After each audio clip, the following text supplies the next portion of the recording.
A graça e a paz do Senhor Jesus, amém, irmãos? Amém, glória a Deus.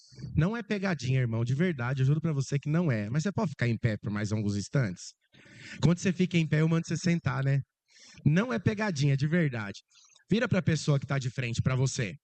Aí onde você está, mas de frente mesmo, assim, ó, vira de frente, segura nas duas mãos dele aí agora. Fala pra ele assim, eu vou te abençoar agora. Deixa eu dizer algo pra você aqui, ó. Presta atenção. Muita atenção no que eu vou te dizer. A palavra de Deus, ela diz algo ao meu e ao seu respeito, e que eu e você precisamos viver isso de uma forma muito profunda. A palavra de Deus, ela diz que a minha e a sua boca, ela tem dois poderes. Ela tem tanto o poder para abençoar, como ela também tem o poder para amaldiçoar. Mas eu e você, nós somos filhos de Deus. Então a nossa boca, né, a partir do momento que eu e você, quando você olha para o Velho Testamento, você vê que no Velho Testamento a boca também era usada para amaldiçoar. Então amaldiçoava povos, amaldiçoava situações, mas no Novo Testamento, você não vê nenhuma referência a não ser doenças, que Jesus amaldiçoava doenças, porque doenças já são malditas. Então Jesus fazia isso, mas o restante das outras coisas, você não vê no Novo Testamento, na Nova Aliança, a boca sendo usada para amaldiçoar. Os filhos de Deus não usam a boca para amaldiçoar, porque na Nova Aliança, eu e você fomos chamados pelo Senhor para mudar circunstâncias. Olha de frente aí para o seu irmão e fala para ele, você foi chamado para mudar circunstâncias. Então você percebe que essas circunstâncias que eu e você nós somos chamados para mudar, depende daquilo que nós vemos, depende daquilo que nós cremos e depende daquilo que nós falamos. Então, a nossa forma de olhar é uma forma natural. Então, nós vemos, né, falando do nosso dia a dia, nós olhamos as coisas ao redor, há uma forma natural de olharmos. E quando nós olhamos de uma forma natural, o que acontece com essa forma natural que nós olhamos? Nós temos a tendência de falar aquilo que não está de acordo com a palavra de Deus. E por não estar de acordo com a palavra de Deus, às vezes nós inflamamos a terra. Então, às vezes, nós falamos coisas que nós não deveríamos. Em vez de trazer vida, nós trazemos morte. Simplesmente por não olhar como Jesus ele olha. Mas eu e você, fala para o seu irmão assim, você é filho de Deus. Fala para ele, você é herdeiro com Cristo Jesus. Então a sua boca, ela precisa verbalizar aquilo que muitas vezes os seus olhos naturais não veem. Para a circunstância da sua vida ser mudada. E a hora que você começa a verbalizar, aquilo começa a gerar o quê? Tomar forma na sua vida. Então você já viu quando eu quero dar uma dica aqui para os casados agora. Se você perdeu aquela paixão, sabe o fogo que o poeta dizia, a paixão é um fogo que arde sem se ver, é um contentamento descontente. Sabe aquela paixão avassaladora? Se você perdeu ela e com o longo, ao passar do tempo, o casamento, a tendência é perder mesmo. Porque você acostuma a estar com a pessoa que você está. Você acostuma a ser crente, você acostuma a ser pai, você acostuma a estar casado. Fala, pastor, mas 50 anos que eu estou casado, precisa estar apaixonado? Precisa, porque a única forma de você manter algo é você estar apaixonado. Mas tem uma forma de nós tem uma forma de nós mantermos a paixão. A forma de nós mantermos a paixão é você verbalizar muitas vezes aquilo que você não está vendo, que os seus olhos naturais não veem. Então você gerar coisas que você gostaria para si. Então você olha para o seu cônjuge e diz lá, faz declarações de amor. Você manda lá uma mensagem, você coloca lá um coraçãozinho no WhatsApp, você acorda pela manhã, manda lá um beijinho antes de sair. Ah, pastor, eu não tenho costume. Então passe a ter. Se você quer ter algo novo, passe a fazer. Se você quer ter algo da parte de Deus, ah, pastor, eu não tenho costume de declarar as coisas da minha vida. Passe a fazer. para você viver um ano diferente, um ano de uma verdadeira multiplicação. Então, se tem coisas que você não fazia, passe a fazer, irmão. Ah, pastor, eu não consigo orar mais de 15 minutos. Passe a orar mais de 15 minutos. Ah, pastor, eu não consigo contemplar a vida de Deus no meu dia a dia. Passe a começar a contemplar. Passe a declarar, pastor, eu não tenho fé. Passe a gerar fé para você. Quero falar para você, não existe um pé de fé. Não adianta você falar para Jesus, ah, Jesus, isso é um erro teológico do tamanho de um elefante. Quando a gente fala assim, ah, Jesus, gera fé no meu coração. O que Jesus vai gerar fé no seu coração? Se a fé é justamente você não enxergar algo, mas você crer, decidir crer. Isso é a fé. Então a fé, quem gera ela é você. Pelos sinais, pelos prodígios, pelas maravilhas de Jesus, é fato que isso acontece. Mas quem gera a fé é você. Então comece a gerar fé. Fala, ó, eu desci todo dia crer naquilo que a palavra do Senhor ela diz. A palavra de Deus diz que eu e minha casa serviríamos o Senhor. Eu não sei qual é o seu contexto. Ó, a palavra de Deus diz que eu sou sarado, que não há nenhuma doença na minha casa, não há nenhuma enfermidade na minha vida. Ah, a palavra do Senhor diz que eu comeria o melhor dessa terra. Faça isso todos os dias da sua vida. Irmão, diante de Deus, eu deixo de ser crente se depois de um ano isso daí não se tornar uma realidade da sua vida. Sabe por que eu falo isso para você? Porque se tornou uma realidade na minha vida. As dificuldades, elas não me param. Elas não me limitam. Sabe, eu estava... Fica aí, fica em paz aí, segura na mão do seu irmão. Eu ganhei uns dias de férias de uma pessoa para ir lá para o Rio de Janeiro. Ganhei, dado, nem pedágio eu paguei para ir. A pessoa me deu, falou, pastor, quero que você vá para lá. Eu ajustei o útil ao agradável. Meu filho ia lá para o encontro de filho de pastores do Rio de Janeiro. Falei, então me dá os dias para eu poder ir para o Rio, eu levo ele, já mato 2 coelhos com uma cajadada só. Fui. Irmão, no último dia da praia, tô lá, fui salvar minha filha Rebeca de uma onda que ela tinha tomado um caldo lá. Bate uma onda na minha cabeça, meu óculos cai no mar, perdi meu óculos. Lá no Rio de Janeiro. Irmão, eu não consigo enxergar um palmo na frente dos olhos. E quando eu falo isso para você, eu não estou aumentando. Estou falando para você exatamente o que é. A minha visão, sem óculos, é como se eu estivesse dentro de uma sauna, tudo escuro, e assim, só aquele vapor, não enxerga nada. Na hora que eu perdi o óculos, eu falei assim, lascou. Como que eu vou voltar para São Paulo? Eu não enxergo. Aí saí do mar, sentei lá na... Detalhe, o meu óculos custou mais de 5 mil reais para fazer. Esse é o preço da minha lente. Então você concorda que eu tinha todos os motivos para reclamar lá naquele lugar? Primeiro que eu não ia conseguir voltar para São Paulo. Segundo que eu perdi mais de 5 mil. Você acha 5 mil em qualquer lugar? Ô irmão, não sei você, mas para mim é muito difícil. Muito complicado. Aí voltei, saí do mar, sentei na cadeira. Aí falei para Jesus, e agora, Jesus? Falei, eu fiz um monte de plano. Tá igual aquele memezinho da internet, né? Ó, Senhor, eu fiz um monte de plano. E aí Jesus pergunta pro cara, tudo bem, mas onde está o dinheiro? É aí que o Senhor entra. Foi exatamente assim que eu falei lá sentado na areia. Eu falei, e agora, o que eu faço? Aí a Vivian veio, meus filhos vieram, eu estava com um casal de amigos, e eles disseram, e agora, o que nós vamos fazer? Eu falei, calma, a desgraça já foi feita. Agora, a burrice já foi feita. Não é que é burrice, eu não consigo enxergar nada. Então, como que eu vou na água sem óculos? Mas por que não foi sem óculos na água? Porque eu não enxergo. Bom, não vou acertar nem a cadeira onde está sentado. Mas, enfim, sentei lá e falei, ó, Jesus vai fazer alguma coisa. Ou esse óculos vai aparecer, ou vou ter que arrumar a solução. Vai aparecer. Irmãos, até americano na praia, ele vinha assim, ó, o óculos é glass. Ele vinha achando o óculos que nem era meu na praia. Falei, não, o cara achou um monte de óculos, mas não achou o meu. Aí, enfim, sentei lá, falei, ó, vou até o carro. Vou ver se lá no carro tem um óculos velho lá, que pelo menos dá para eu subir. Fui no carro, comecei a revirar, irmãos, eu achei um óculos escuro de grau no meu carro de 10 anos atrás. Qual que é a tendência de um óculos estar há 10 anos atrás dentro de um carro? Detalhe, eu nem tinha esse carro há 10 anos atrás. Como esse óculos estava lá, não sei, não me pergunte. Porque nem sabia que existia ainda. Aí pus o óculos, falei, glória a Deus. Eu ia embora naquele dia à tarde.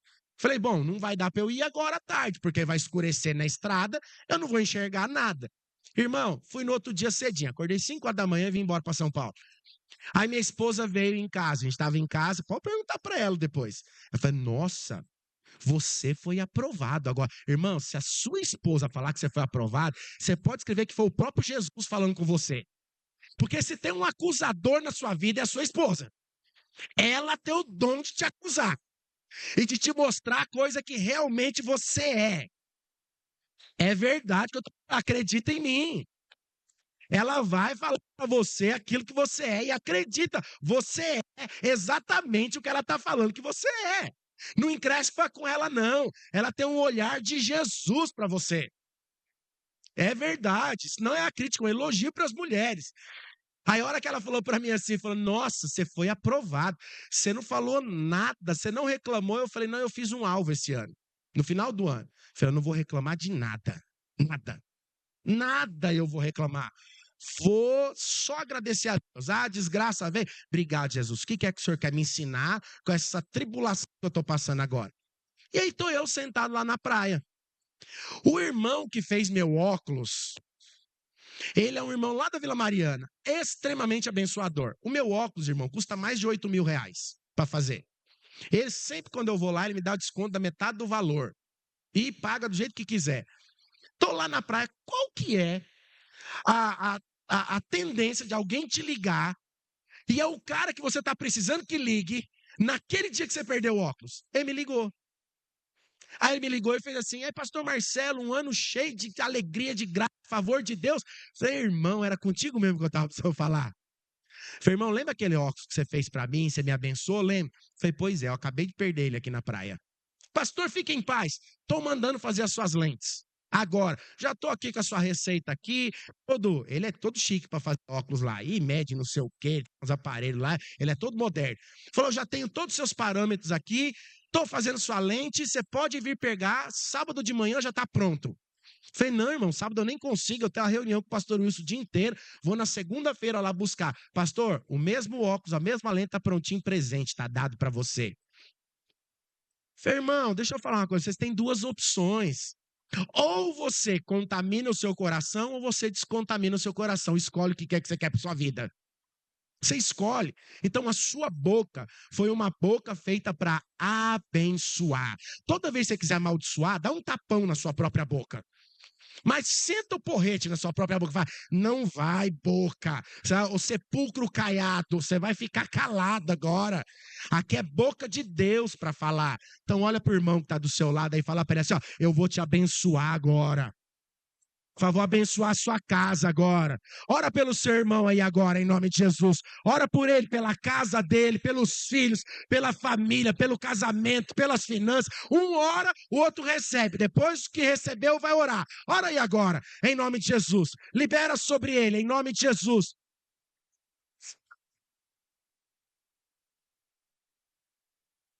Seu celular.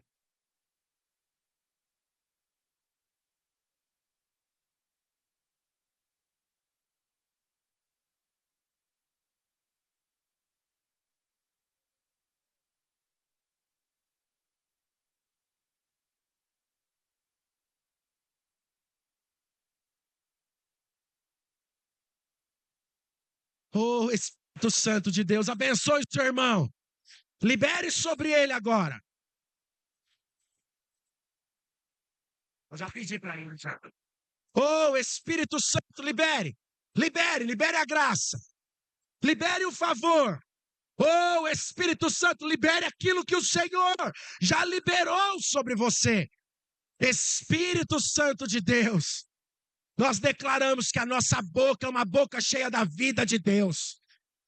Aonde os nossos olhos não conseguem enxergar, as palavras de vida eterna, ela tem poder para mudar.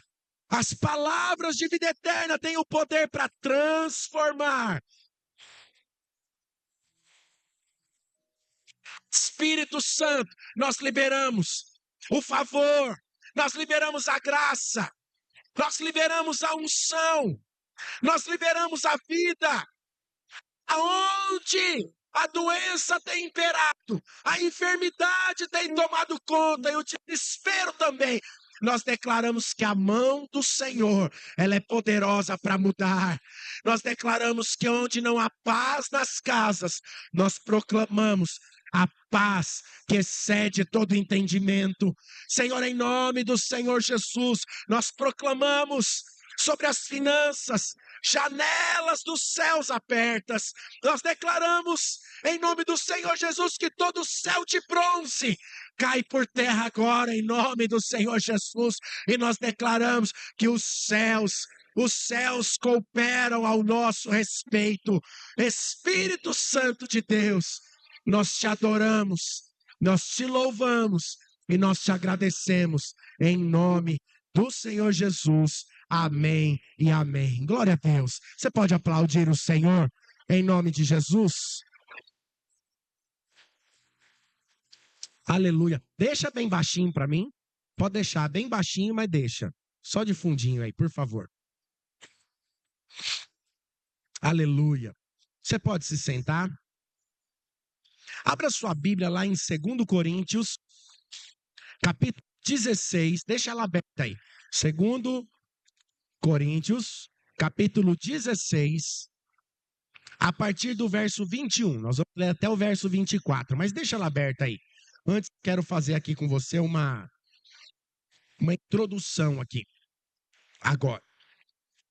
Sabe, ontem nós tivemos uma reunião com o pastor Wilson, e também no final do ano, os homens foram para Goiânia, e também tivemos lá a conferência com o pastor Aloísio. E eu creio, pelas ministrações, por aquilo que nós temos ouvido, por aquilo que nós temos vivido, os sinais, é muito importante que você faça essa leitura correta. Sabe, uma leitura correta da sua vida, ela muda totalmente o cenário. Uma leitura correta da sua vida, ela vai mudar totalmente o contexto da sua vida, porque você fez a leitura certa dela. Então, quando você faz a leitura certa do seu casamento, certamente seu casamento muda. Quando a leitura é feita errada, o que você faz? Você coloca a culpa nas costas do outro. Mas quando você faz a leitura correta, o que você faz? Você olha para si. O que é que eu preciso mudar? Sabe, então a vida cristã, ela é exatamente da mesma forma. A leitura correta de uma vida cristã, ela vai determinar a mudança da sua vida.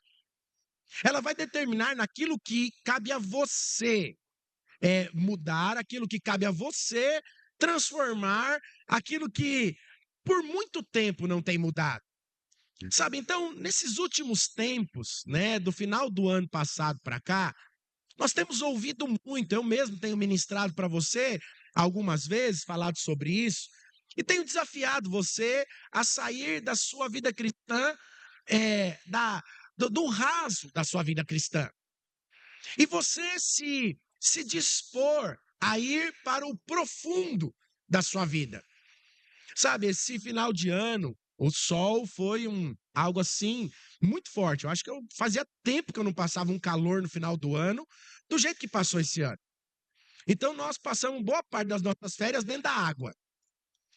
Só com o queixinho de fora aqui da água. Tá muito calor. Tomando 3, 4 banhos por dia, de tão calor que estava. Mas você já viu que quando você está num lugar onde está muito calor, o sol está escaldante, você, quando vai para uma piscina, você não fica numa piscina, você não procura uma piscina que seja rasa para você ficar. Não, eu fico lá com a água aqui até a cintura. E se a piscina for rasa até aqui a cintura, você fica assim, se baixa na água assim, para quê? Primeiro, para você não se queimar, e segundo, para você se refrescar. Então, você ir para lugares profundos, ele te dá um conforto. Ir para lugares profundos te dá um prazer maior. Sabe, dentro da palavra de Deus, eu e você somos desafiados diariamente, constantemente pela palavra do Senhor para sairmos do raso e mergulharmos mais em águas profundas. Sabe, então Deus, Ele quer nos levar para um lugar de maior profundidade nele. Deus nunca desejou que eu e você vivêssemos uma vida rasa, porque seria uma incoerência da parte de Deus. Eu e você vivermos uma vida rasa, sendo que Deus é um Deus todo-poderoso. E Ele tem poder para fazer infinitamente mais daquilo que nós pedimos, pensamos ou imaginamos. Então, se Deus ele é poderoso, Deus quer que eu e você provemos desse poder dele diariamente. Sabe, então, todos nós, quando começamos a nossa vida cristã, nós começamos de uma maneira, começamos no raso. Nós começamos nos contentando com poucas coisas. Não sei se esse contentamento é a palavra correta, mas vivemos de uma forma muito rasa no começo da conversão. E isso é a coisa mais normal do mundo, isso não é uma crítica. Você viver de uma forma rasa no começo da sua conversão é normal.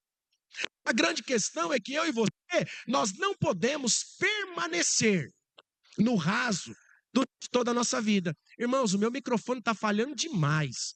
Alguém podia ver para mim se é lá o problema, antena, alguma coisa? Porque ele está cortando muito aqui, aí fica meio ruim. Só para me ajudar. Então eu e você, por não poder permanecer no lugar raso, eu e você precisamos tomar uma decisão. A decisão que eu e você e eu precisamos ter é ter um desejo ardente. E o que é que você quer? Que eu troque?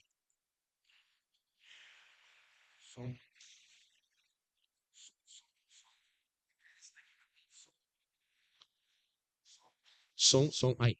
Então, o desejo de Deus é que eu e você tenhamos um desejo ardente por experimentar as coisas mais profundas.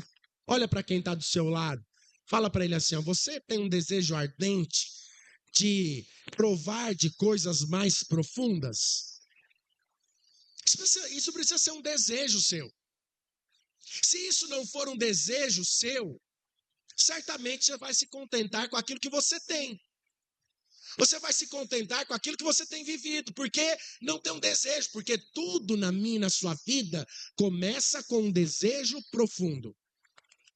Você não tem aquilo que você não deseja, porque aquilo que você não deseja, naturalmente você rejeita. Mas aquilo que você deseja, você vai fazer de tudo para buscar e viver. Então aquilo que você não deseja, você rejeita. Quando alguém vem falar para você, não quero. Não estou afim. Não quero viver isso daí não. Porque você não quer. É igual alguém que quer oferecer para você uma comida. Cadê o João Paulo? João Paulo está aqui? Precisava estar, mas não está. Então, tem um obreiro aqui, o João, marido da Jéssica. O João é um cara extremamente enjoado para comer.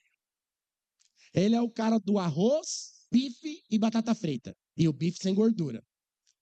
Então, para sair com o João é a coisa mais chata do mundo. Porque você quer levar ele num restaurante legal para comer uma comida diferente, ele não come.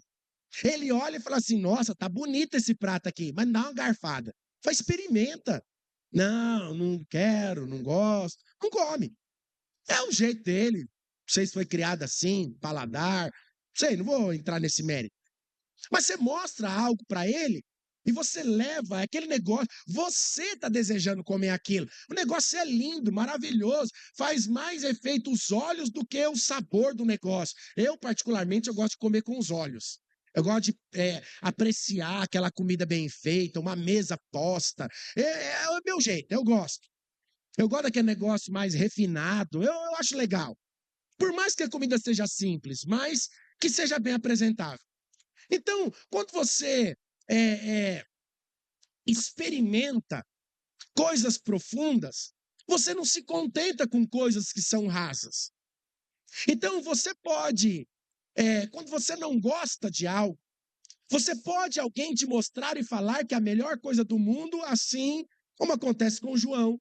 E ele olha para aquilo e fala, é até bonitinho, mas não quero comer. É até legal, mas não quero provar. Simplesmente porque não admira. Simplesmente porque não chama atenção. Simplesmente porque não é o padrão, não é o desejo da pessoa. Então, trazendo isso para a nossa vida cristã, eu e você jamais deveríamos nos contentar com lugares rasos na presença de Deus. Ah, não, eu me contento, pastor. E lá no culto aos domingos, lá eu ouço a palavra, canto 3, 4 louvores lá, dizimo, oferto, depois eu vou embora para minha casa e tá tudo certo durante a semana. Sabe, não há nada de errado nisso. É fato que não há algo ruim para você nisso. Não vai trazer um peso para você, uma maldição sobre a sua vida. Mas o fato é, vai te limitar em viver aquilo que Deus planejou para você. Então, o que nos faz acostumar com o lugar raso é ficarmos, eu e você, distraídos com aquilo agora, olhando somente para o presente. Não, eu estou acostumado só com aqui. Não, eu só estou acostumado com agora. Não, eu quero saber se amanhã eu vou ter o dinheiro na minha conta. Eu quero saber se amanhã, o meu carro não vai quebrar, ou se as minhas coisas vão permanecer. Não, eu quero saber de agora. Eu vou viver minha vida agora. O amanhã, eu não quero nem saber o que vai ser o amanhã da minha vida. Não, amanhã é outro dia. Quantas vezes nós não usamos essa frase, essa palavra, dizendo, não, amanhã é outro dia. O amanhã pertence a Deus. Quantos já usaram isso daqui na vida? Eu já usei milhares de centenas de vezes. E é fato, o amanhã pertence a Deus. Mas se você estiver preocupado só com agora, eu quero falar para você, o amanhã, ele vai pertencer somente a Deus, mas não vai pertencer à sua vida. Porque você só está preocupado com agora. Você não está preocupado com as coisas do porvir. Você não está preocupado com as coisas lá na frente. O que é da minha vida cristã?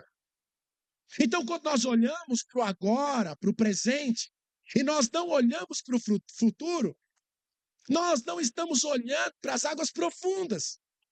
E nós não, pelo fato de nós não olharmos para as águas profundas, nós não sabemos que tem mais, que existe mais, que existe algo melhor, que existe algo mais profundo. É igual o crente, que quando ele vai para o encontro, ele volta orando em línguas. Ele converteu, e aí ele foi batizado no Espírito Santo e ora em línguas. Isso é ruim ou é bom você ser batizado no Espírito Santo? É ruim ou é bom? É bom. Mas você se contentar com o dom mais simples que tem na vida cristã, quero falar para você, você passou a ser um crente raso. Porque você acha que Jesus, ele só quer liberar o espírito dele sobre você, para você falar em outras línguas, edifica o seu espírito, como diz Paulo. Isso é fato. Você está edificando a si mesmo. É maravilhoso, é uma bênção. Mas Jesus quer te usar com cura. Jesus quer te usar para você libertar pessoas de espírito maligno. Jesus quer te usar para você impor as suas mãos e aqueles que estão enfermos, onde pessoas, médicos não têm poder para curar, a medicina não tem poder para fazer, Deus quer te usar para você colocar a mão e liberar poder dele. E a pessoa sai de lá curada. Jesus quer liberar, quer que você seja usado para liberar palavras proféticas, para liberar palavras de vida. Sabe, para mudar contextos no seu dia a dia. Isso é sair do raso e ir para as águas profundas. E Paulo está dizendo aqui para os coríntios algo muito importante. Na realidade, Paulo ele está fazendo aqui uma reflexão aqui. Paulo aqui está dando uma direção. Paulo aqui ele escreve essa carta aos coríntios de próprio punho. Então, toda vez que você vê algo escrito de próprio punho, é porque tem uma importância muito grande. Há um tempo atrás, eu fui cancelar um convênio que nós tínhamos. Mandei um e-mail, a mulher fez assim, falou, não, tem que ser escrita de próprio punho. Falei, século XXI, com um e-mail, com computador, com WhatsApp, com uma série de coisas, eu preciso escrever uma carta de próprio punho falando que eu não quero mais o convênio. Não é só cancelar. Então, você percebe que se o mundo ele dá importância a algo escrito de próprio punho, imagina naquilo que é espiritual, naquilo que é santo. Então, Paulo está falando aqui no capítulo 16, de 2 Coríntios, de 1 Coríntios, irmãos, perdão. 1 Coríntios, capítulo 16, verso 21. Vai lá para 1 Coríntios, rapidão.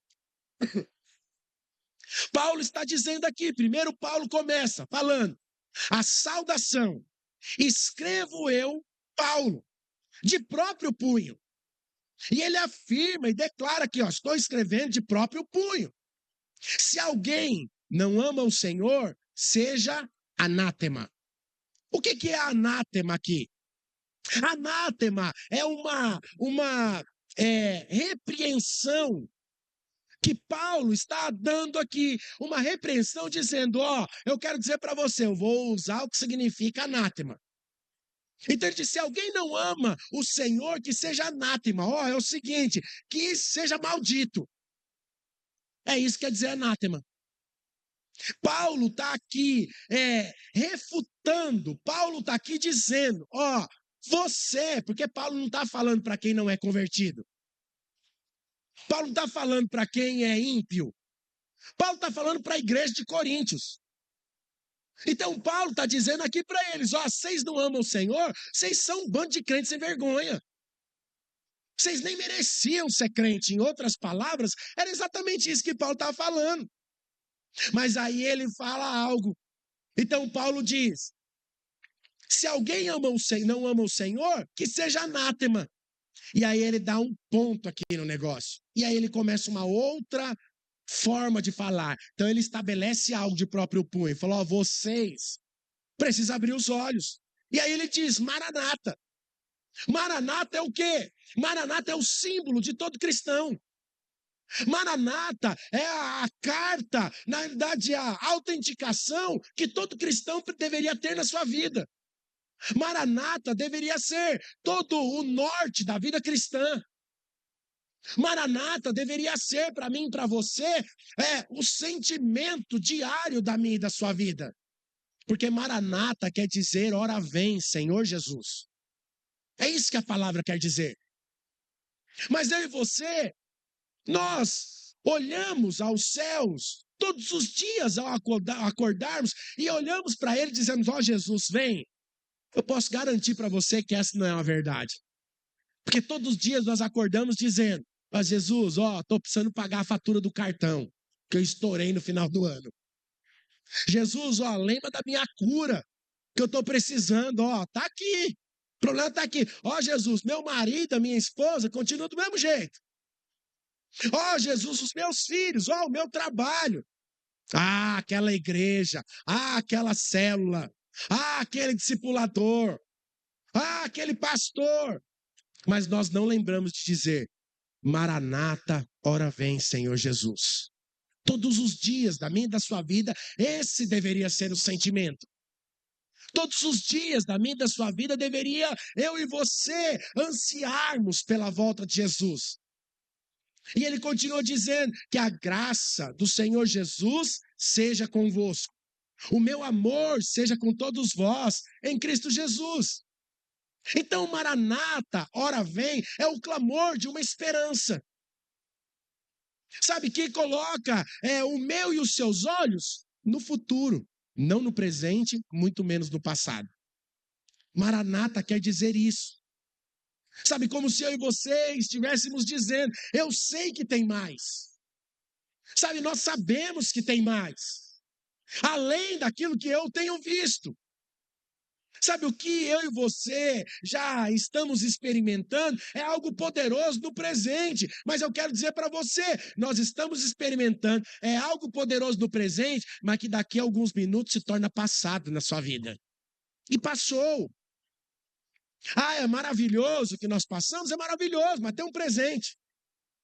Sabe, eu quando olho lá no passado da minha vida cristã, de quando eu me converti, foi maravilhoso. Ah, quando eu vivi lá o começo da Igreja Videira aqui em São Paulo, maravilhoso. Está guardado no meu coração. Mas eu não vivo naqueles moldes que nós vivíamos lá 25 anos atrás. Por quê? Porque aquilo lá foi preparado para aquele tempo. Porque agora o Senhor ele tem o melhor para a minha vida a partir de agora. Então eu não sei o que você passou no passado. Como que foi a sua vida no passado? Fala, pastor, foi muito boa. Pois é, mas ficou no passado. O passado são lembranças boas. Mas que se você tentar vivê-lo no presente e no futuro, você vai se tornar um crente frustrado. E não vai conseguir viver o presente dele. Não vai dar conta. Você casar, no dia do seu casamento, é maravilhoso. Preparar festa, preparar vestido, preparar terno. Ah, o sim, a cerimônia, você é o centro das atenções. Você está entrando, está todo mundo esperando. Você falar, ó, todo mundo te dando parabéns, é maravilhoso. A lua de mel é a coisa mais maravilhosa do mundo. Você está se conhecendo, nossa, está desfrutando. Pois é, mas passou.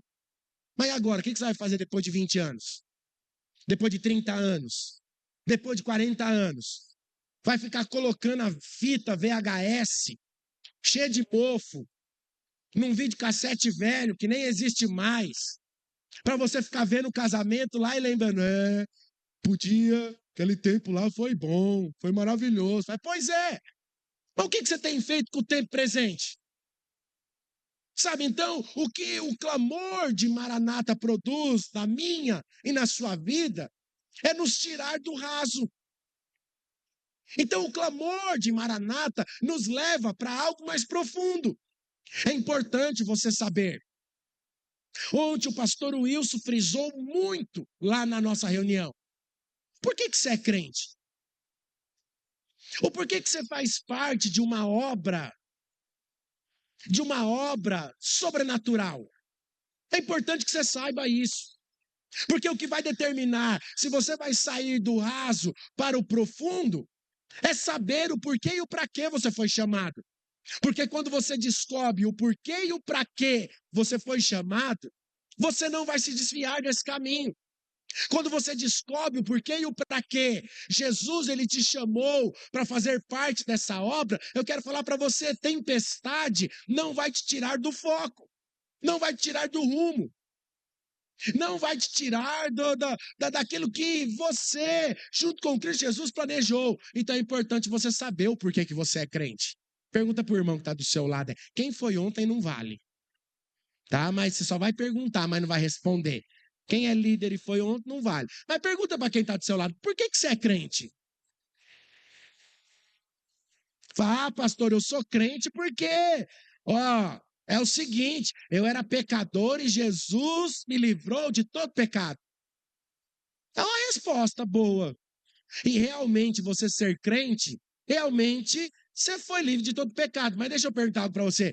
Você acha que Jesus, na sua imensa sabedoria, eterna sabedoria, ele precisava que você se tornasse crente para perdoar os seus pecados e te livrar do inferno? Você acha que Jesus precisava fazer isso? Não. Se no Velho Testamento um animal era sacrificado para perdoar, para que o povo fosse perdoado, então podia matar um animal agora. Jesus fala: não, vamos voltar lá nos padrões antigos, nos velhos moldes. Vamos lá, matar um animal, vamos lá, aspergir o sangue, tá tudo resolvido na vida. Jesus podia fazer isso. Mas eu e você, nós nos tornamos crentes porque Jesus resolveu de fazer algo com a sua igreja. E olha para o irmão que está do céu e fala assim: você é a igreja de Jesus. Fala para ele assim: você é a noiva de Cristo Jesus. Então, Jesus, você se tornou crente para casar com Cristo Jesus. Esse é o objetivo da sua vida cristã. Esse é o objetivo de você ter se tornado crente. Casar com Ele. Então hoje eu e você estamos noivos. Nós somos a noiva de Cristo, mas não casamos ainda. Quando que é que nós vamos casar? Aí é o padrão, o objetivo que nós temos chamados para trabalhar na obra. É o dia que tudo isso daqui vai acabar e Jesus vai nos chamar para fazer o quê? Para consumar, concluir, ter a assinatura do juiz de paz, lá dizendo, o próprio Deus, junto com o seu Espírito, dizendo: eu vos declaro marido e mulher. Esse é o objetivo também da sua vida cristã. Então, quando nós olhamos a vida da igreja e a vida daqueles que entenderam, e a Maranata, ela veio a partir de quando? Quando que os cristãos começaram a dizer Maranata? Quando Jesus, ele foi crucificado, disse para eles, ora, eu venho sem demora. Espera, porque logo, logo eu vou voltar. Os cristãos, hoje, nós temos o costume de quando nós nos cumprimentamos. A paz do Senhor Jesus. Deixa eu aqui falar um negócio para você. Não é paz de Deus, não é paz de Cristo, é paz do Senhor Jesus Cristo. Essa é a nossa forma de fazer. Essa é a nossa forma de nos cumprimentarmos como cristão. Que a paz do Senhor esteja convosco. Então nós temos esse costume. Mas os cristãos do Novo Testamento, da Nova Aliança, quando eles se encontravam, eles diziam o quê? Maranata. Porque eles olhavam um para o outro para lembrar. Falaram o seguinte, não se esqueça, ele vai voltar. Não se esqueça, ele está voltando. Nós vamos fazer a obra dele. Tem dificuldade, mas não se esqueça. Jesus vai voltar e toda dificuldade vai acabar. Toda doença, você vai ser curado de toda enfermidade. Você vai ser livre de toda morte. Você vai ser restaurado em tudo aquilo que não foi. Maranata. O que eles estavam falando? Declarando a palavra para que aquilo se tornasse, na sua vida, uma realidade. Sabe, então, eles estavam aqui lembrando, o rei está vindo. E ele vem para governar aqui essa terra. Então, esse clamor na minha e na sua vida, ele é algo muito forte. Nós entendermos o quê? Que eu sou a noiva. E Jesus é o noivo que vem buscar a sua noiva. E agora, abre parênteses aqui agora, que eu quero aqui só fazer um adendo. Se eu me casasse hoje de novo, eu não ia entrar como é o casamento tradicional. Dione. Eu não ia entrar lá, o noivo toca a música, o noivo entra com a mãe, e bonitinho lá, entra no altar, aí depois de um tempo entra os padrinhos. Primeiro os padrinhos que entram, é o noivo que entra, agora nem lembro mais. É o noivo que entra primeiro, depois entra os padrinhos. E depois, por final, o que é que a gente fica esperando? O que é que nós esperamos que é a atração de todo casamento? A noiva. Mas se eu falar para você que a atração do casamento para mim, para você, não é a noiva, e sim o noivo. Porque a Bíblia não diz que é a noiva que vai até o noivo, é o noivo que vem buscar a sua noiva. Então deixa eu dizer algo para você, o noivo virá te buscar, o noivo virá ao seu encontro, o noivo deseja dia e noite, o dia que eu e você vamos clamar todos os dias, Maranata, hora vem, Senhor Jesus. Então se eu fosse casar hoje, irmão, eu ia fazer a minha mulher entrar primeiro. Eu ia. Vai entrar primeiro a noiva. Eu ia chocar todo mundo. Vai entrar a noiva primeiro aí. Ela vai entrar. E aí depois eu ia lá buscar ela em algum lugar, eu ia fazer alguma coisa eu ia fazer. Mas eu ia, por quê? O que a Bíblia ela fala? Ela diz que eu sou um tipo de Cristo. E que ela representa a igreja. Então, eu buscar a noiva é exatamente aquilo que a palavra de Deus ela diz. E o meu e o seu relacionamento natural com o nosso cônjuge está demonstrando o quê? Simbolizando o casamento que nós teremos com Cristo. Então, da mesma forma que a noiva deseja se casar, o noivo deseja se unir, eu e você deveríamos desejar a volta de Jesus todos os dias, porque essa volta vai nos fazer a entrar em lugares profundos com o Senhor. Sabe, e o acontecimento mais importante da minha e da sua vida é a volta de Jesus. É o arrebatamento da sua igreja. É o encontro com o Senhor nos ares. Esses dias toda vez que nós vamos viajar, nós colocamos uma playlist lá no carro, lá no Spotify. E eu estava ouvindo uma música dizendo assim, o céu começa a se abrir, toda a terra se dobrou a ti. Falei, eu não vou esperar o céu se abrir.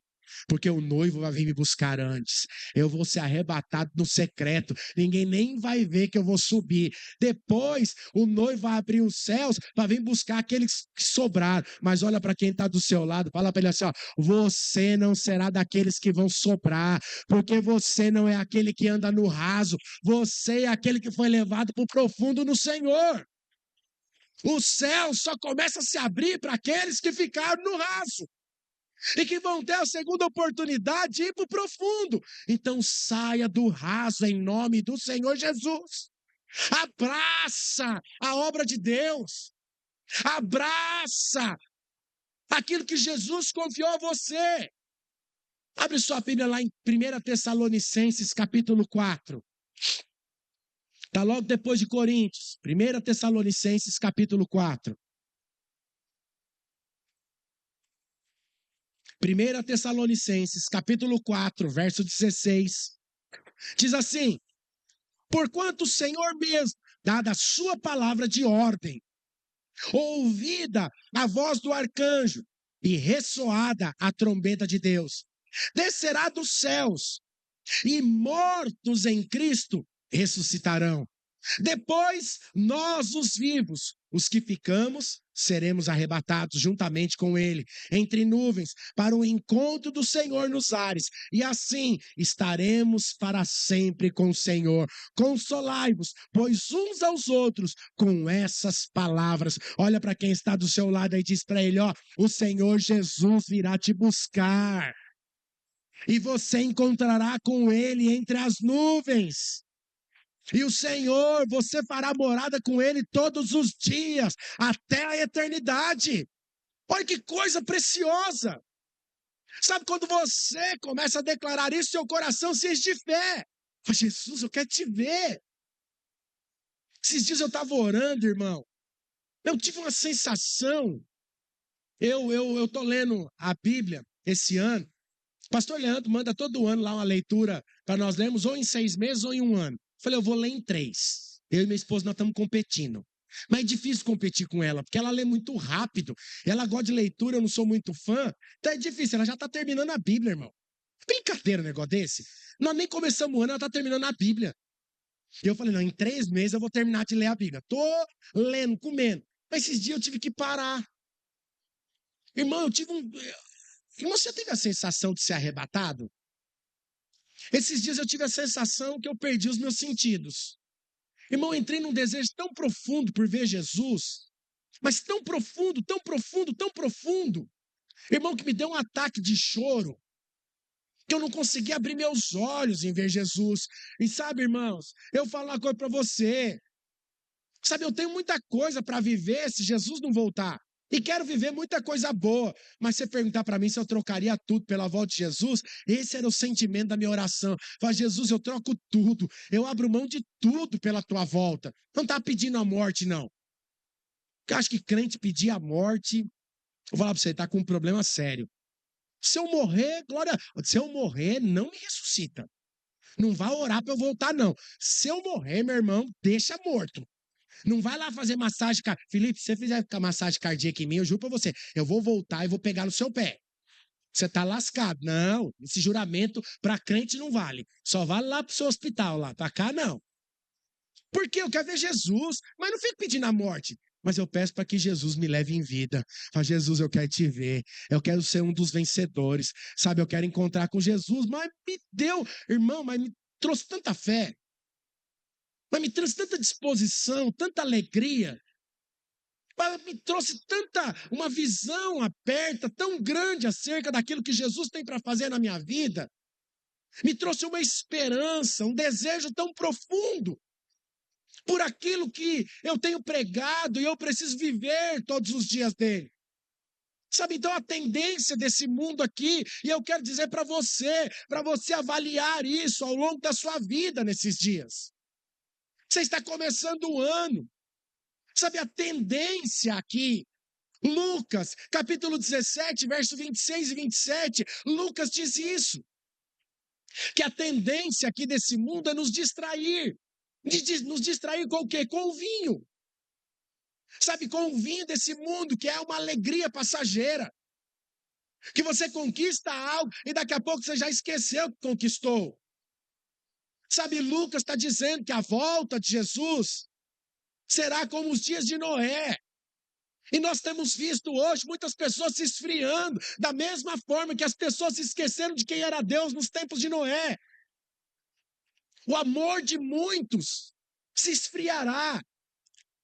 Sabe, no Novo Testamento, Lucas está dizendo, Lucas está afirmando aqui no verso 17, está dizendo, no capítulo 17, no verso 26 e 27, está dizendo, ó, o amor de muitos vai se esfriar. Os tempos de Noé vão se retomar. Agora eu e você precisamos abrir os nossos olhos para que esses tempos de Noé não façam parte também da sua vida, para que nós sejamos crentes e crentes avivados, fervorosos, que clamam pela volta de Jesus. Maranata, hora vem. Sabe, então, o meu e o seu desafio todos os dias, sabe, é clamar por isso. Porque nós sairmos do raso nos muda como postura de igreja. Sabe, eu tenho clamado, irmãos, para Deus mudar a nossa postura como igreja, em todos os sentidos. Fala, pastor, você é feliz com a igreja que Jesus te deu? Sou muito, mas eu quero mais. Então eu tenho orado, para Deus, muda a postura. Sabe, muda primeiramente a minha postura como crente. Senhor, muda a postura dos pastores que o Senhor me deu para cuidar. Muda a postura dos discipuladores que o Senhor, de uma forma gloriosa e milagrosa, o Senhor juntou para fazer parte da minha equipe. Muda a postura da minha liderança, muda a postura da minha igreja. Mudar a postura, você ser intenso em tudo que você faz. Mudar a postura é você estar envolvido 100% em tudo que você está. Eu, quando casei com a minha esposa, eu fiz um compromisso com ela. Eu não vou casar com você pelas metades. Eu disse para ela, ó, as minhas amizades que eu tinha quando eu era solteiro, acabaram. Eu não tenho nenhuma, irmão, amizade solteira. Todas eu abri mão. Eu nunca fui de muita amizade. Eu fui de bagunça. Mas abri mão de todas. As poucas que eu tinha, eu abri. Eu falei para ela, vou viver o casamento 100%. Eu abri mão de viver os problemas da minha família. Eu disse para ela, falou, oh, eu estou casando com você nos mesmos moldes de quando o Senhor chamou Abraão. Sai da tua terra, da tua parentela, da casa dos seus pais e vai para a terra que eu vou te mostrar. Honro os meus pais, amo minha família, meu irmão, amo todo mundo. Mas eu vivo 100% para minha família. A que o Senhor me deu hoje. Porque eu me entreguei 100% a ela. No dia que eu me tornei pastor, eu disse para o Senhor, eu não vou viver uma vida cristã de qualquer jeito. Eu não vou ser um pastor de qualquer jeito. O dia que eu conheci Jesus, eu disse, eu não vou ser um crente de qualquer jeito. E o dia que eu quis me tornar de qualquer jeito, eu falei, não, então eu vou dar um tempo, vou abandonar, eu vou. Depois, um dia que sai, eu volto. Saí. Fui fazer o que não era para ter feito. Voltei depois, tudo detonado, destruído. Falei, eu nunca vou servir a Deus de qualquer forma. Porque eu entendi que a minha postura como crente é diferente. As minhas palavras, as minhas conversas, elas precisam ser diferentes. Fala, pastor, eu não posso mais contar piada, não posso ser mais alegre, eu não posso mais assistir um jogo de futebol. Não é isso que eu estou dizendo para você. Não, você pode passear, você pode mergulhar na praia, você pode se encher de areia, você pode viajar com a sua família, pode. Mas deixa eu perguntar para você, quando você vai, a sua postura continua a mesma? Ou quando você vai para lá, você faz assim, não, estou de férias. Agora, ó, crente é lá em Diadema. Agora onde eu estou aqui, esqueci por uns dias. Porque se for assim, eu quero falar para você, você é um crente raso. Você se tornou um crente raso.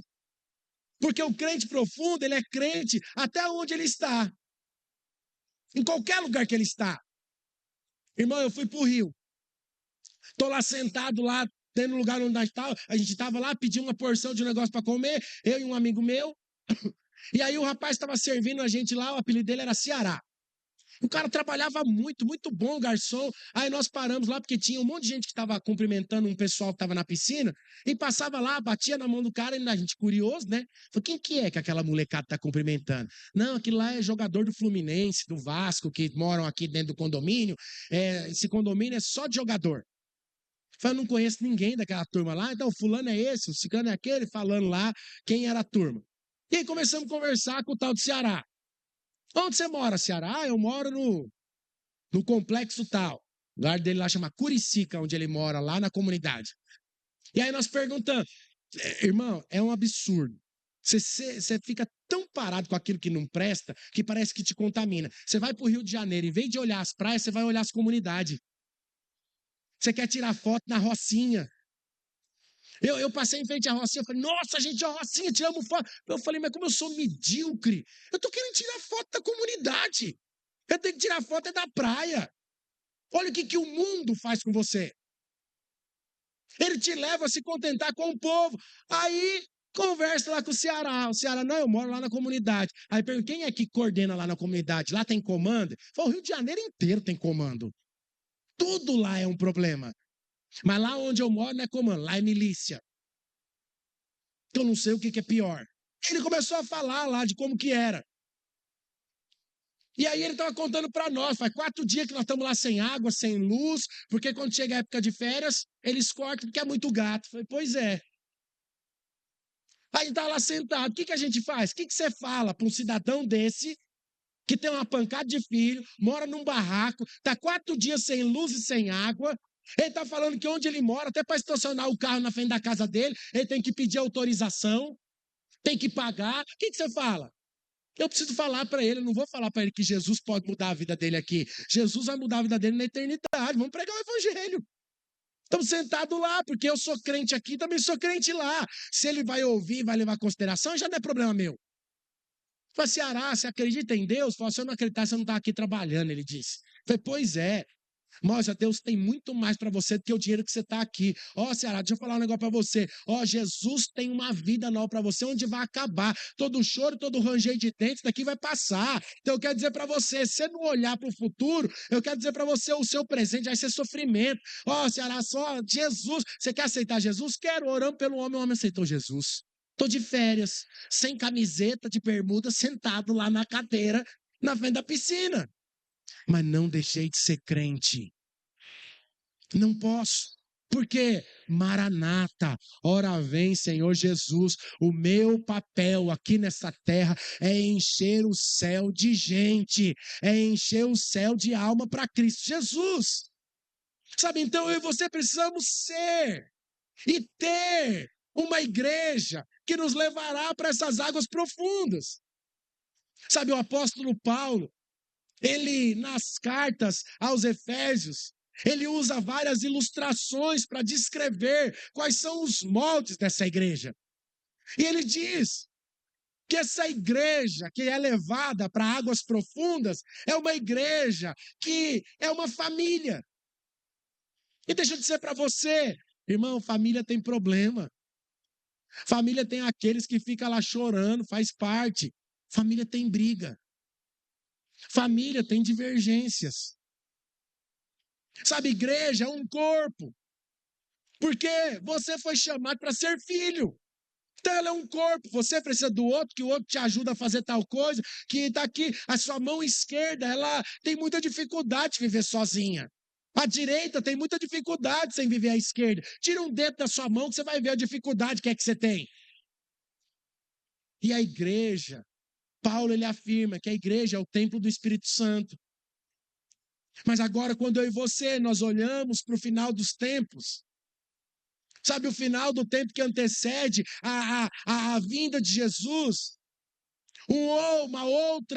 Paulo usa uma outra ilustração para descrever qual é a forma da igreja. Você não precisa abrir, mas está lá em Apocalipse capítulo 22, verso 17, que ele diz, o Espírito e a noiva dizem, vem. Você pode dizer, o Espírito e a noiva dizem, vem. Diga assim, o meu Espírito e eu como noiva digo, vem, Senhor Jesus. Você pode dizer isso? Diga, o meu Espírito e eu como noiva digo, vem, Senhor Jesus. E ele continua dizendo, aquele que ouve, diga, vem. Aquele que tem sede, venha. E aquele que quiser, receba da graça a água da vida.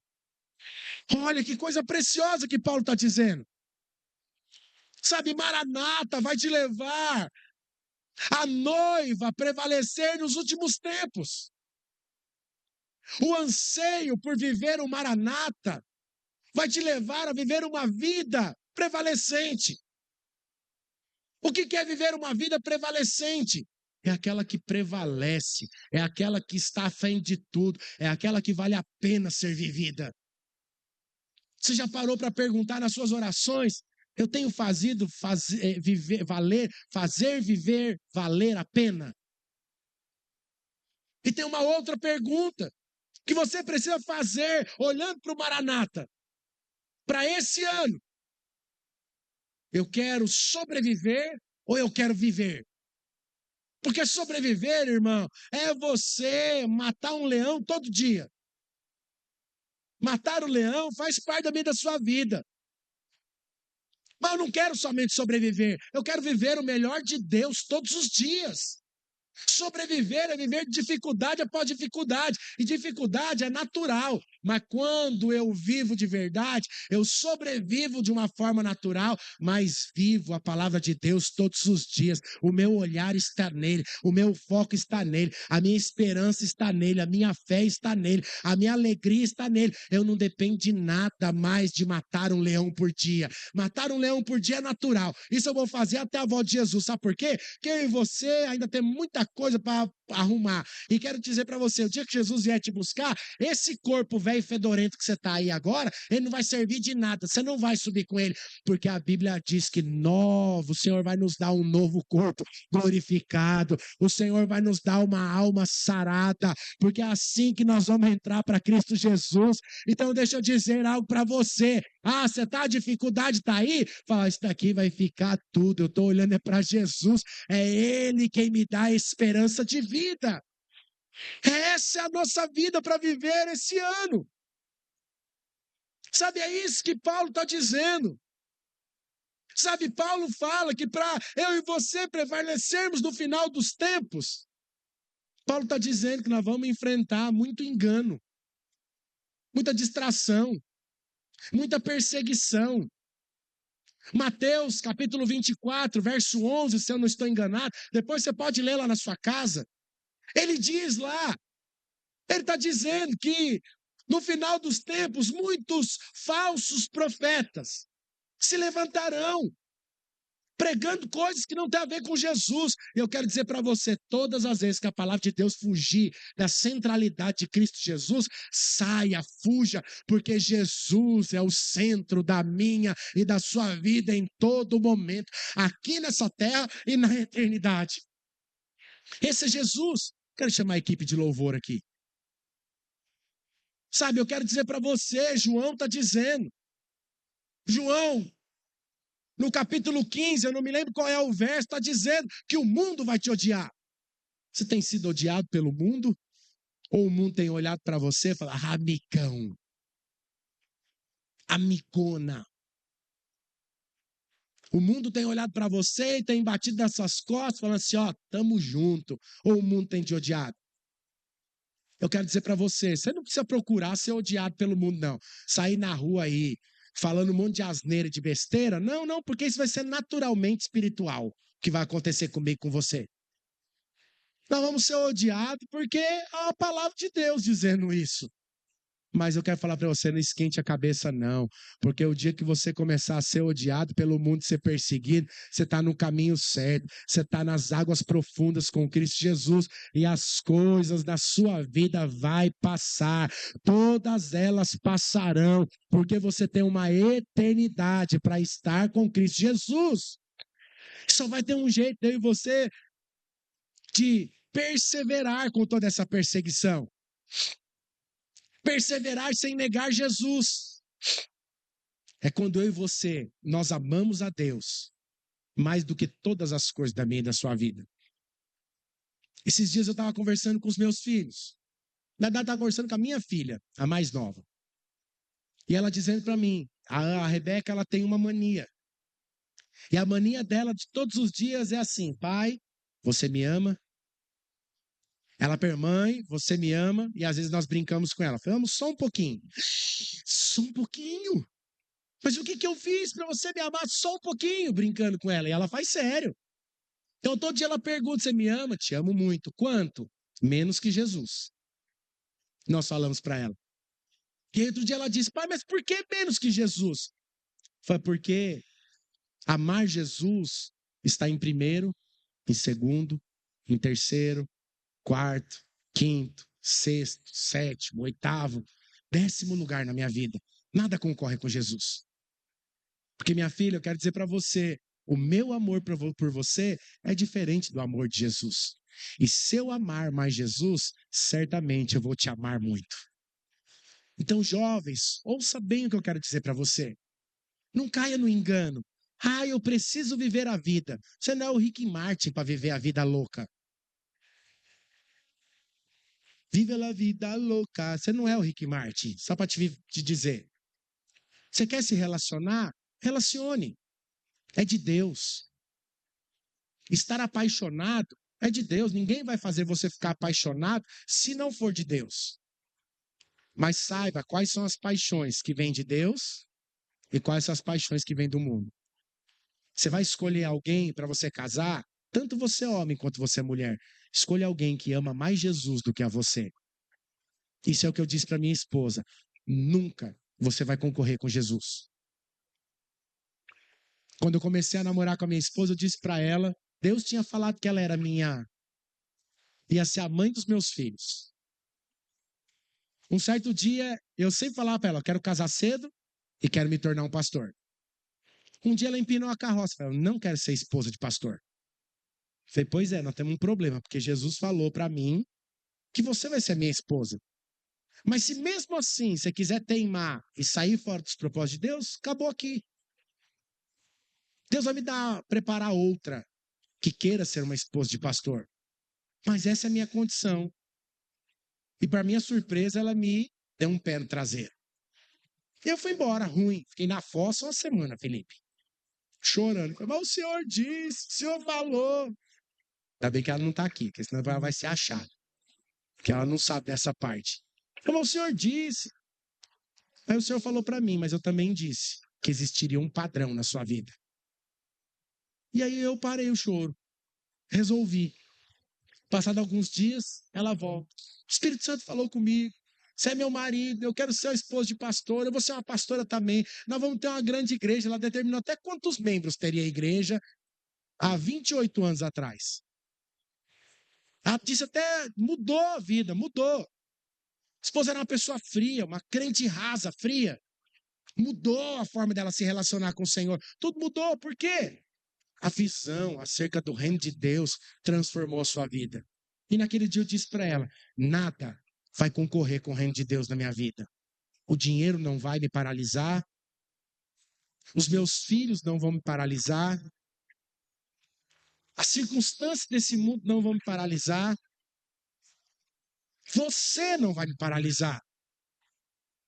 Todas as vezes eu escolhi para a minha vida, todas as vezes que eu trabalhei no mundo da vida secular, todas as vezes que o emprego concorria com a obra de Deus na minha vida, de acordo com o meu chamado, eu falei, está acabando meu tempo aqui nesse lugar. Senhor, abra uma outra porta. Passava um tempinho, pastor Daniel, a outra porta estava aberta, porque nada concorria. Nada concorria. Porque eu tinha um anseio. O anseio de viver uma verdade de uma vida cristã. Sabe, então eu e você precisamos saber, ter a clareza que amar a Deus está acima de muitas coisas. Amar a Deus é o que, a quantidade desse amor a Deus é o que vai nos levar a nos dedicar 100% àquilo que nós estamos fazendo. Mas eu e você amamos a Deus, não só porque nós decidimos amar. A palavra de Deus, ela diz, 1 João, capítulo 4, verso 19, ele diz, nós amamos a Deus porque Ele nos amou primeiro. Foi porque Ele nos amou primeiro. Os meus filhos só me amam. A pequenininha só me ama porque eu decidi amá-la primeiro e falar todo dia, te amo de montão. E assim é com o Senhor. Ninguém pode amar a Deus se não tiver experimentado Ele. Mas, pastor, eu não sei se eu amo a Deus. Então você precisa ter a experiência de experimentar Jesus lá no seu íntimo, lá no seu quarto. Sabe, ninguém pode amar a Deus sem ter experimentado o seu amor. E quem experimentou o seu amor declara todos os dias: Maranata, ora vem. Você pode ficar em pé aí no seu lugar? Sabe, mas quem diz Maranata, ora vem, são aqueles que experimentaram o verdadeiro amor, o amor do Pai, o amor ágape.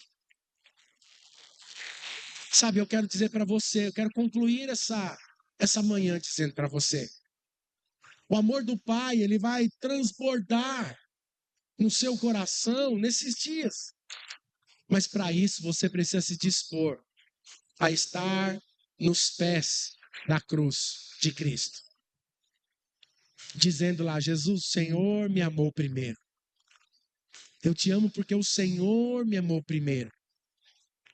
E quando você faz isso, você se posiciona como noiva. Mas não uma simples noiva. Irmão, eu já fiz casamento de noivas que não estavam apaixonados pelos noivos. E dava para perceber no olhar da noiva. E dava uma vontade de falar: não vou fazer o casamento. Não quero. Porque o casamento é uma paixão. Tem que estar paixão envolvida. Sabe, então nesses dias eu quero dizer para você, você vai se tornar uma noiva, ser posicionado como uma noiva apaixonada. Aquele que conhece profundamente o seu noivo. Aquele que ama profundamente a sua volta. Eu quero fazer um apelo nessa manhã. Sabe, nós vamos no jejum de 21 dias, que daqui a pouco, se eu não me engano é em março que começa, nós vamos falar sobre a noiva de Cristo, que é a sua igreja. Qual é o papel da noiva? Qual é o papel da noiva dentro de um casamento? E para isso nós precisamos começar a viver isso antes. E o meu apelo nessa manhã para você é: você quer ser alguém apaixonado pelo Senhor e realmente ter a clareza? Mas o meu convite para você nessa manhã é: você que deseja sair do raso, fala, pastor, eu quero me tornar um crente nesse ano de 2026. Eu quero me tornar um crente mais profundo. Não faz um compromisso com Deus para 10, 15, 20 anos, não. Não faz para esse ano. Fala: Senhor, esse ano. Aí o outro ano você renova de novo. Mas esse ano, faça um compromisso com Ele. Fala: Senhor, eu quero me tornar um crente profundo. O que eu vou precisar fazer? Deixa que ao longo dos domingos, da sua célula, você vai aprender. Mas agora eu preciso me tornar um crente profundo. Senhor, eu quero sair do raso, eu quero entrar para o profundo. Você que quer se tornar um crente profundo no Senhor, sair do raso e ir para as profundezas do Senhor, eu quero te convidar a sair do seu lugar e vir aqui à frente. Eu quero orar por você aqui nessa manhã. Sai do seu lugar e venha para cá. Você que deseja, pastor, eu quero me tornar profundo em Deus. Eu quero ser profundo no Senhor. Sabe, eu quero ser usado por Ele. Eu quero ser ousado nele. Sabe, se você está aqui à frente, vem mais para frente, irmão. Sai daí das cadeiras, vem mais para frente aqui. Se você quiser ajoelhar, se você quiser se prostrar, irmão, agora é você e o Senhor. Mas eu gostaria que você sai do corredor, tem espaço aqui, ó. Espaço. Mas toma uma posição. Mas, pastor, eu preciso sair do meu lugar? Precisa. Sabe o que você precisa? Porque tudo começa com uma decisão. E uma decisão começa com um posicionamento. Não é só de falar, mas é de agir. De falar, a boca está cheia. Você pode falar muitas coisas, mas é colocar em prática. Eu queria que você fechasse seus olhos aí onde você está. Enquanto os instrumentos tocam, eu gostaria que você orasse aí agora onde você está. Fala: Deus, me leva para águas profundas. Senhor, me leva para águas profundas, profundas do Senhor. Me leva para águas aonde eu vou perder o controle da minha vida, onde o Senhor vai assumir o controle dela. Ora agora, diga isso ao Senhor. Fala: Senhor, eu quero estar totalmente voltado a isso.